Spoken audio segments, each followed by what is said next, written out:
Assalamu alaikum friends, welcome to the fourth lecture of parts of speech. In this lecture, we have other four type of common noun. In common noun, we have already discussed singular and plural. And in plural, we have discussed irregular and regular noun. Now in this lecture, we will discuss the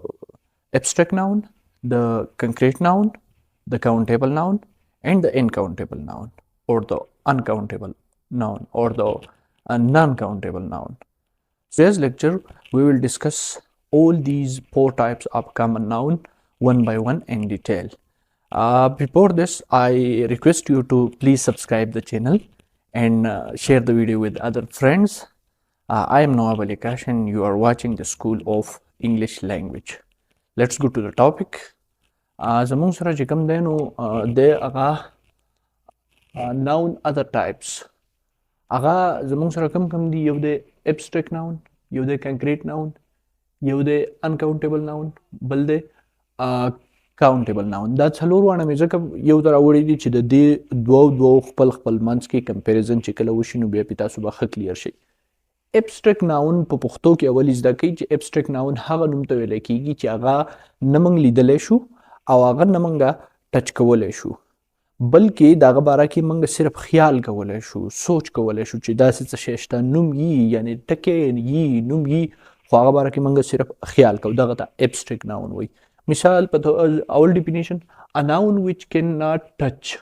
cannot که په دې یو ټکي باندې تاسو فوکس وکړو cannot نشو کولی cannot نشي کولی ټچ کول مسه کول and see او لیدل نه خو موږ لیدلی شو نه موږ ټچ کولی شو نه موږ هغه بویولی شو نه موږ هغه ټیسټ کولی شو we just think about it چې موږ به د هغه شي باره کې صرف تھنکینګ کوو سوچ به کوو خیال موږ د هغه باره کې صرف لرلی شو نه هغه موږ ټچ کولی شو نه موږ هغه لیدلی شو نه موږ هغه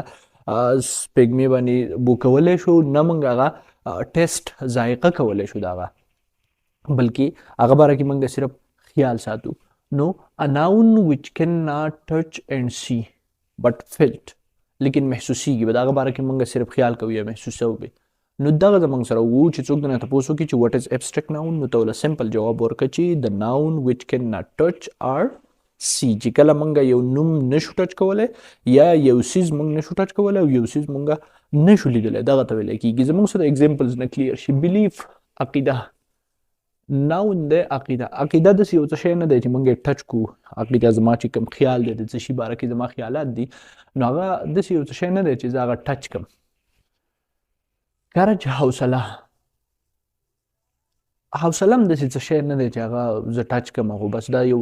انر فیلینګ دی په انسان کې یو خیال یو احساس دی او دغه موږ پیژنو. دغه شان ابیلیټي صلاحیت هم د هر انسان خپل منفرد صلاحیت دي خو دا موږ لیدلی یا ټچ کولی نشو بلکې دا صرف موږ محسوسوو چې په دغه پلاني پرسن کې دغه پلاني یا په دغه پلاني انیمل کې دغه پلاني صلاحیت دی. دغه شان کانفیډنټ اعتماد د اعتماد هم داسې یو څه شی نشته چې هغه موږ یا رانیسلی شو یا هغه موږ لیدلی شو بس دا یو شی دی چې موږ پې عقیده لرو چې داسې یو څه شی شته. کوآپریشن د یو بل سره تعاون کول یا هیلپ وغیره چې کوم دی نو دا موږ لیدلی وغیره داسې څه شی نشو خو بس یو فیلینګ دی. یا لو محبت نو محبت هم داسې یو څه څیز دی چې هغه موږ د چا څه کولی شو یا د څه څیز څه کولی شو خو موږ لیدلی هغه نشو یا یې ټچ کولی نشو چې this is something which we can call love نو موږ هغه ته داسې څه شی نه. اونیسټي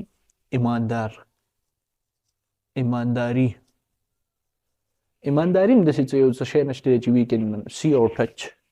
truth سچایي رښتیا هم داسې څه شی نه دی چې that we can touch or see. honor عزت هم داسې څه شی نه دی چې that we can see or touch. دغه شان ګلوري شان و شوکت یا مطلب ګلوري د ګاډ چې کوم ګلوریفیکیشن موږ کوو حمد و ثنا so these things we cannot touch دا موږ ټچ کولی نشو موږ یې لیدلی نشو نو دې ته موږ څه وایو دې ته موږ وایو abstract noun. اوکے نیکسٹ زموږ سره چې کوم دی نو د په بالکل په مقابل کې زموږ سره کنکریټ ناون دی ځکه مې ډېر اگزامپلز نه دي کړي چې دا ډېر زیات دي تاسو لیدای شئ خو تاسو صرف ډیفینیشن یې زده کړئ a noun which can see and touch هغه abstract noun کې و can not see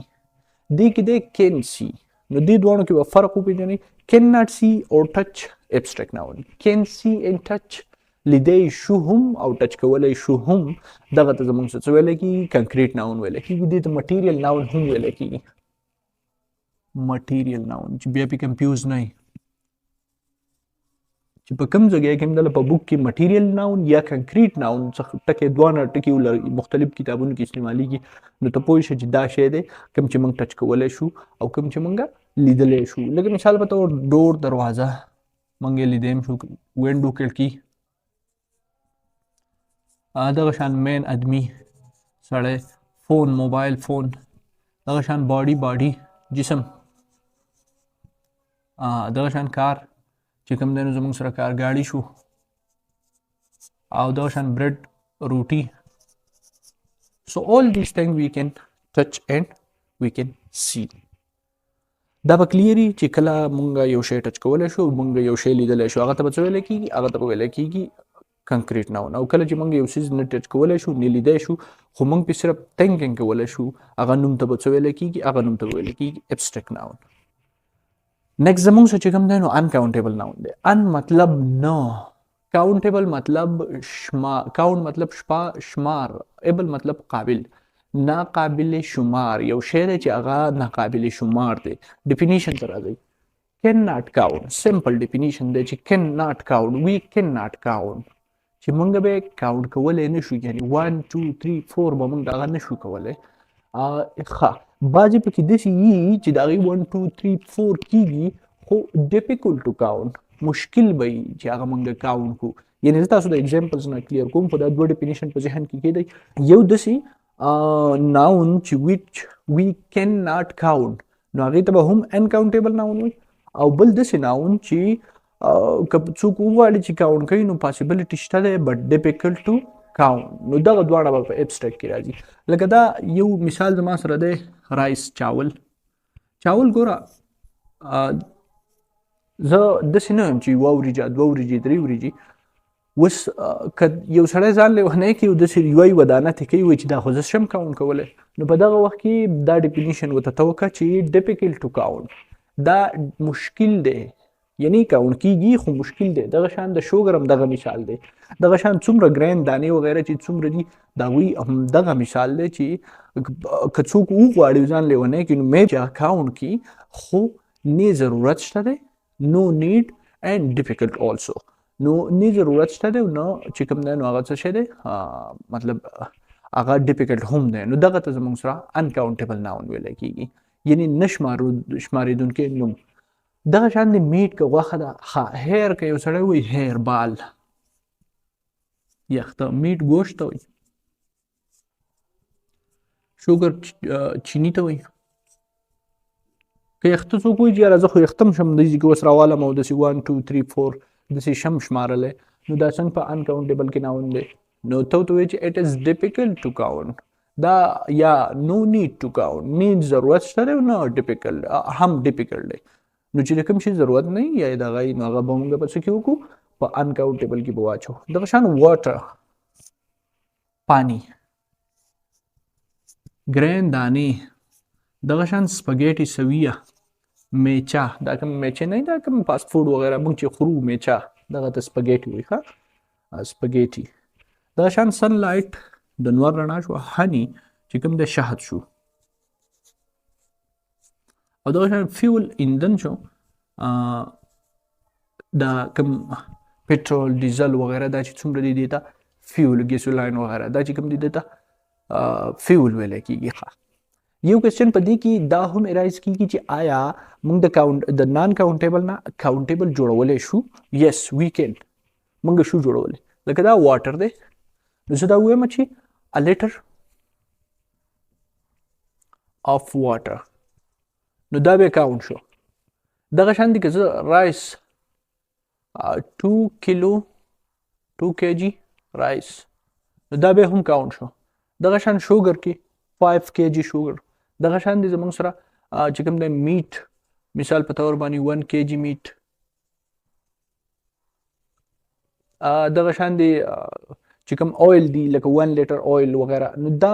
یو پوینټ پکې دی چې کله ولې شو یو شی چې کله کیلوګانو یا لیټرونو ته وړي نو هغه نه به موږ د انکاونټیبل نه کاونټیبل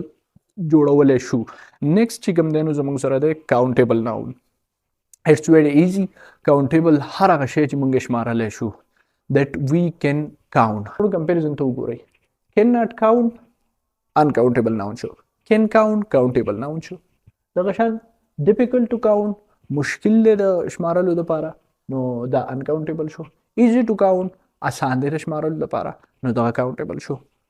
No need to count ضرورت یې نشته دی چې count کو موږ need to count موږ ضرورت شته دی چې count یې کو یا سنګولر پلورل د دې ضرورت شته چې جوړ کو د دې چې کوم دی نو سنګل پلورل چې کوم دی نو ها بل یو پوینټ پکې دا هم شو چې کین ناٹ میک سنګولر اور پلورل او د دې چې کوم دی نو سنګولر او پلورل چې کوم دی هغه جوړېدی شي لکه د دې سنګولر رایسز موږ نه وایو یا شوګرز موږ نه وایو یا فلورز موږ نه وایو یا هنیز موږ نه وایو دا سنګولر هم دی پلورل هم دی مطلب دا انکاونټیبل ناون دی د دې نو نیډ دی د پلورل او د سنګولر او دا چې کوم دی نو دا زموږ سره د دې نیډ شته دی چې موږ جوړ کړو یوه کرسۍ د کرسۍ زه شم جوړوه یوه کرسۍ دوه درې څلور چیر کرسۍ د دې زه چې کوم دی نو شم جوړولی چیر کرسي سنګولر پلور دغه شان ټریز درخت ضرورت هم شته او جوړیږي هم دغه شان بوایز لړکا یو بوای لړکا لړکې دغه شان روم کمرې رومز ډېرې کمرې